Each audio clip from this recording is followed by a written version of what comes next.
annulé te bi ñu ko annulé gis nañ ñeneen ñu maintenir après ñeneen ñu bëggoon maintenir fa état fekk leen fa tere leen mais ñun bi ñu koy def on a annulé parce qu'on sentait que mënuñu dégg troisième vague variant xamuñu.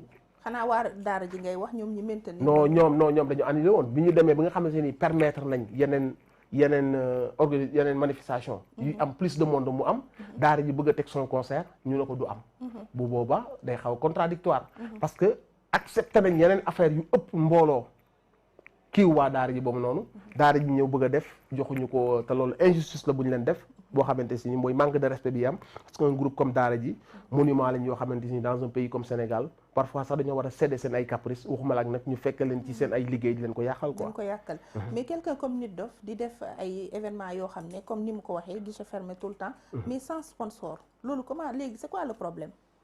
mooy lii rek yow c'est une évidence gis nga waxtaan bi ma waxtaan fii àndut ak sponsor c'est un choix. Sponsors ils vont jamais venir parce que ils veulent pas se mettre à dos l'État parce que tu vas pas t'afficher avec. même si am nga public. oui mais État lañ gën a ragal.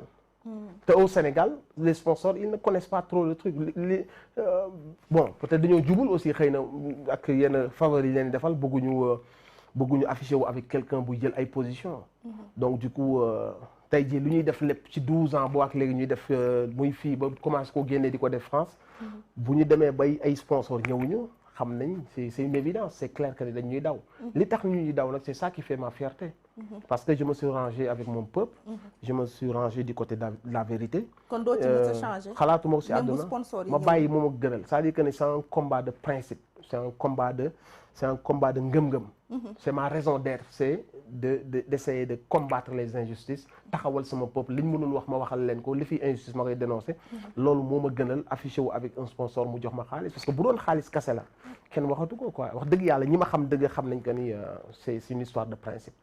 lu jëm ci lyrique yi changement yi ci am mais aussi gis nañu ne rap bu bees bi wute na ak yéen seen rap parce que 3 générations laa mën a xayma mooy 90 2000 ak après 2010. waaw lyrique yi ci at yi ñu nekk nii noo ko. soppeeku na am na beaucoup de légèreté d'insolence des idées sombres. C'est-à-dire des appels aux trucs sataniques, aux trucs de... Il y a des références comme ça. Il y a aussi le pas bi nga xam ne ñun mosuñu ko woon bëgg a traverser ak nos anciens mooy dévêtir les filles, faire la promotion de l'alcool, des choses comme ça. On s'est toujours interdit yenn comportement yi.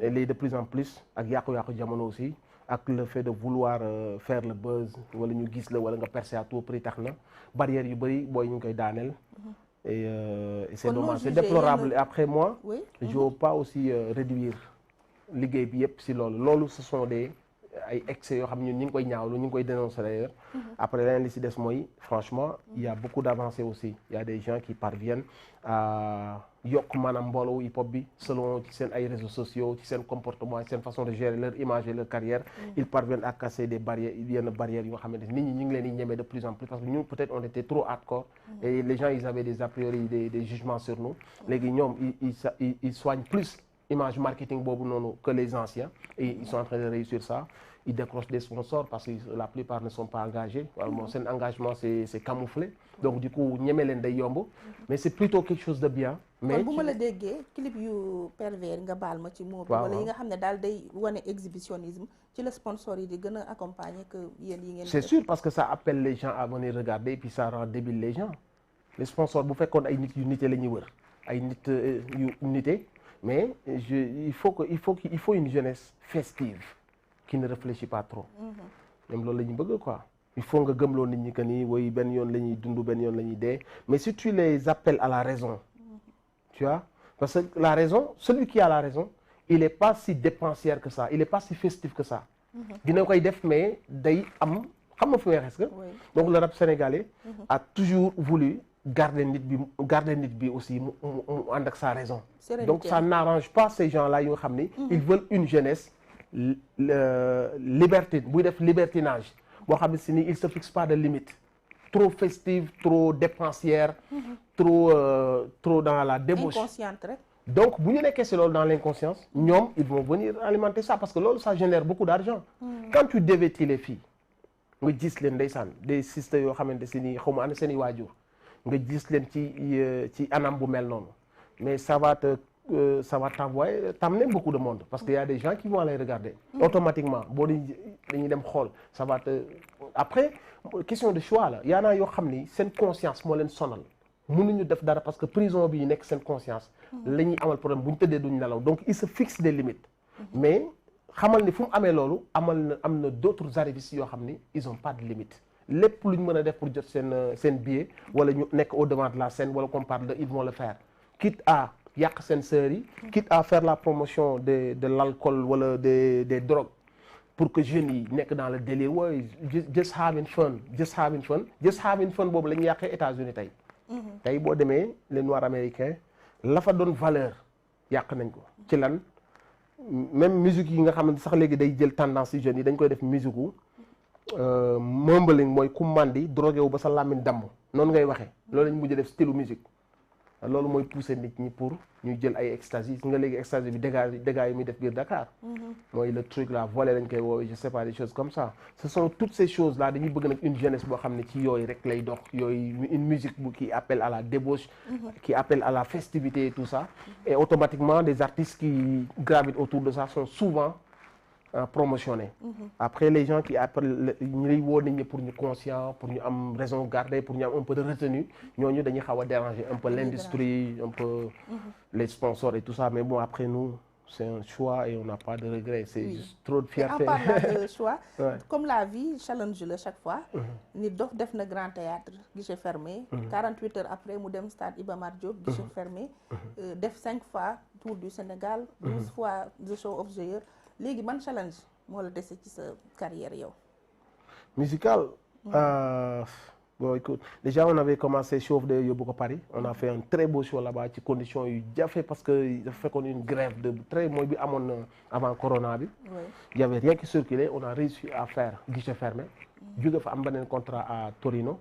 nous on avait eu l'occasion de dem yóbbaale d'autres artistes comme plateau yi même fii ñu yem yóbbu ko à Paris et on avait ce même rêve avant corona bi ñëw à Torino on avait ñu ngi woon commencé rek kii la ñuy yóbbu far ñu annulé ko léegi man bëgg naa Show of the Year bi ma yóbbu ko ci dëkk yëpp ci àdduna bi ma def ko un truc africain que ba pare peut-être un jour bi suñu koy dem def New York ñu ànd ak benn pointure malien benn pointure gambien quelques pointures sénégalais ak ñi nekk foofu noonu.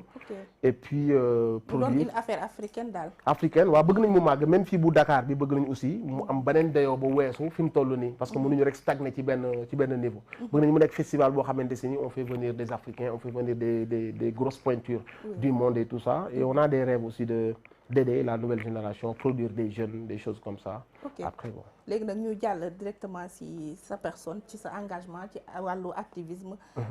dama gis ne daal léegi dafa mel ni rab bi ku ci dem ba yenn âge yi def plus de 14 ans wala 15 ans da ngay dugg ci mbiru activisme. mooy seen retraite wala nu mu demee noonu. en fait c'est une suite logique. ok c'est une suite logique parce que le rappeur il est activiste à la base. oui le rappeur engagé waaw le rappeur engagé. il est activiste à la base. kon suivi logique la. suite logique la pour man. combat yi nga doon mën ak di ko am na âge booy toll dafa mën ne beneen jéego booy teg la. comprendre nga. donc du coup man je pense que retraite wu koo xamante si nii retraite wu oustaz firi aaya sa ndongo yi kooku retraite am bu dee jiite jàkka la wala nodd ci jàkka ji suite logique am la. donc je pense que tey bu ñu déggee ci activisme certaines personnes day mën ku lay parce que comme li ma la wax nii man personnellement c'est un choix que j'ai fait. su ma neexoon je reste un artiste commercial. parce que je parviens à jël Show of the Year festival bi mel nii di ko yóbbu ay Paris ak faneen. su ma neexoon ci loolu kese laay yëngu. di jéem a jël samay show nu ma ko yóbbu États-Unis nu ma ko yóbbu Canada parce que j'ai des gens yoo xam si ils sont capables ñu donc su doon xaalis kese laay xool. damay dox ci yooyu noonu. mais c'est un choix d'être un artiste engagé maintenant les gens qui disent que oui seen rab bi bu doxul ñu nekk activisme. dama leen di laaj donc bi muy neex dëgg kon li ngeen di wax la moo taxoon les mêmes choses lañ doon def. parce que man 2007 Ablaye Wade ci lii lañ ma xamee woon ak moom. bi ñu nekk adolescent ci lii lañ ma xamee woon ak Aminata Mbengue moo nekkoon suñu meilleure période boobu noonu. waaw mais à quel moment kon laa ci doog a dugg. xam nga buñ ne laa non ñii seen rab bi bu doxul ñu dem di nekk ay activistes. C'est des choses yoo xamante si ni ceux qui le disent mooy ñu ma la wax rek on les dérange beaucoup. Et ils cherchent à nous casser wala à nous décrédibiliser wala à nous vexer wala à nous offenser. Et je pense que ku ñu bëgg a offenser ci loolu da ngay nax sa parce que loolu tagg la. Être activiste je pense que loolu mënul dara ci seen engagement. non nga nekk activiste mais aussi ñu gis la nga nekk benn xawma fidèle wala je sais pas militant de Ousmane Sonko. waaw Pastef nga bokk. pro Sonko nga waaw. waaw pro Sonko boobu noonu bu toogee gis Sonko ci benn coalition Yewwi Askan Wi mu ànd ak ñi nga xam ne dañu incarner le système des anciens ministres des anciens DG wala des députés yooyu ñu ngi ci système bi loolu yow noo ko gisee. Ben c'est bien, c'est très bien, c'est une suite logique. Et ça veut dire que Ousmane Sonko la mu waxoon mi ngi ci toujours. J'ai pas de problème avec les personnes. J'ai un problème avec le système. Même Macky Sall bu repentiroon ñëw ne damaa bëgg ñu jàpp ci liggéey bi. La porte est ouverte. Question de bon sens la. kon def ko une affaire de personne moom. non mënut a nekk affaire de personne. parce que tey jii nii Khalifa Sall système bee ko yar. xam nga frère est-ce que. tey jii nii bu décidé na moom Khalifa Sall dafa bëgg léegi servir ci benn système boo xam ne nii lay doxee moom mën na ko il a les capacités. tey bu bokkoon ci gouvernement boo xam ne day doxal yoon même moom su dee luubal dootul mën a luubal parce que bu luubalee gouvernement bi day daal ci kawam donc c'est pas les personnes qui importent c'est que changement de système. bu amoon. nit ñi ñëw nangoo dugg ci changement de système boobu noonu. ne système bi nii lay doxee ñu ne ñun tënk nañ suñu bopp léegi ci vision bi nii. bu boobaa système bi day ñëw rek daal di continuer am. mais doo fi nekk naan ku bokkoon fii ku faroon fii ku mësoon a nekk ministre ku mësoon nekk da ngay tëj sa bopp. am na nag ñoo xam ne bu ñu seen Ousmane Sonko erreur boobu lay def mooy tëj boppam def ko une affaire de personne. bu ko defee il va être tout seul dans son coin. daal di réduire ses chances. ñun lu ñu bëgg mooy. mu yaatal mbir yi nit ñi gis que ni les Sénégalais ñu ngi commencé di joxaat confiance aux politiciens ñu porter des gens comme ça et que ces gens-là puissent essayer beneen système bu dul bii parce que bii doxul. Dernière question une fonction politique ndax intéressé na la ci li ngay def maanaam un jour maire. député wala peut-être plus tard peut-être plus tard parce que man comme ni ma ko waxee rek nu ma mën a servir sama réew dinaa ko def mais pour le moment nii xalaatuma ko nekkul ci samay affaire suggéré nañ ma ko plusieurs fois et am na ñu ñëw wax ma ci ay wax mais je me sens utile ci positionnement bi ma tax ni mooy éveiller dénoncer mener des combats ci laa gën a utile au kii que des trucs personnels parce que am na fu muy dugg rek sama crédibilité day ci xaw a wàññeeku su ma commencé wax dañ naan lim nekk maire moo tax muy wax wala lim bëgg a nekk député moo tax muy wax guddiñ toll ni bëggumaa nekk dara li mu bëgg mooy Sénégal dem ci kanam injustice jóge fii corruption jóge fii justice arbitraire jóge fii yooyu noonu mooy samay combat du moment. waaw passeport français 10 ans bi. comme ci vidéo bi ci Simon loolu am na. waaw gis naa ni ñoom def nañ ko sax mbir téye ko. waaw pour bëgg maa jaxase ak Simon. gis naa ñu def comme Simon nag sama xarit la ndeysaan foofu baal naa ko. juum na ci man mais sama xarit la. bi ma nekkee nag Sénégal dégg naa non bu ma ci sori parce que aussi comme Simon mi ngi ci diggante boo xamante si nii xaw na doy waar. li ma ci mën a wax rek mooy juum na ci man ak ci li mu wax te buñ jàkkaarloo aussi su ma ko expliqué dina xam que ne juum na.